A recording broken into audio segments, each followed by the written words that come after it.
السلام عليكم ورحمة الله وبركاته. مشجعين الزمالك الكرام، لو وصل لك الفيديو دوت متنساش تعمل شير لايك وسبسكرايب للقناة وتشترك لو انت مش مشترك. النهارده كابتن طارق السيد، كابتن محمود فتح الله، كابتن وائل الأباني كانوا مع ابراهيم فايق في برنامج الكرة مع فايق في قهوة فايق.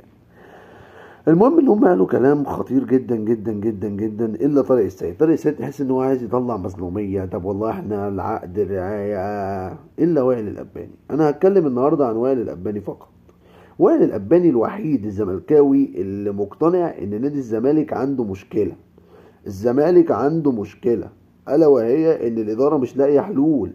مدير الكوره وظيفته ان هو يقفل على اللعيبه ويقول لهم الصراحه. الراجل قال كده: يا جماعه اقفلوا والله على اللعيبه وقولوا لهم ان مفيش فلوس وركزوا وان شاء الله لما تيجي فلوس نبقى نحل لكم مشاكلكم. ده الصح. تمام. بس بقى كابتن طارق السيد يقول لك لا احنا على ايامنا الدنيا كانت اصعب من كده. لا، هي ما كانتش اصعب من كده. انت كان النادي بتاعك مش مديون. دلوقتي النادي مديون لطوب الارض وعليه يعني داخل في مليار جنيه ولا 2 مليار جنيه. الزمالك في كارثه.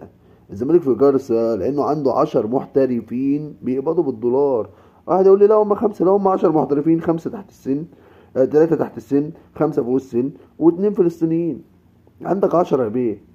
يعني الدنيا انت عندك كارثه. نادي الزمالك في كارثه. ووائل الأباني بصراحة الوحيد اللي عنده رأي عجبني أنا شخصيا، لأن وائل الأباني اتكلم في اللي مفيش زملكاوي يتكلم فيه. يقول لك إن الإدارة عندها قصور وأنت ما عندكش موارد ومفيش الأرض دي يا معلم بتاع أكتوبر، في أرض تانية يوجد حلول. تمام. انا من وجهة نظري وائل الاباني هو افضل زملكاوي اتكلم على مشاكل الزمالك. ما طلعش يبرر ولا يطلع اي اهو. بص انا جاي لك جوه اهو. ولا يطلع اي مظلوميه. يا عم بص للاهلي. يا عم انا بص للاهلي. على فكره انا اهلي بشجع النادي الاهلي بس انا برشلوني جدا وبحب اتكلم في الحق.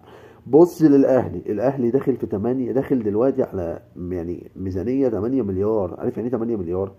بعد ما كانوا 500 مليون بقوا 8 مليار. وجايب لك ياسين منصور، ده اهم ملياردير في البلد، ده في القايمه. جايب لك احمد حسام عوض، ده من اهم الناس الشاطره في التسويق، موجود معاه في مجلس الاداره. وجايب لك سيد الحفيظ، انت عارف في الكوره دماغه عامله ازاي.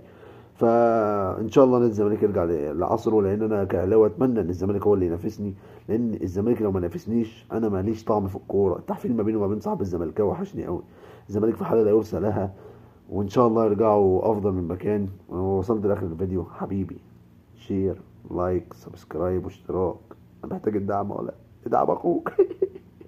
بحبك قوي. سلام.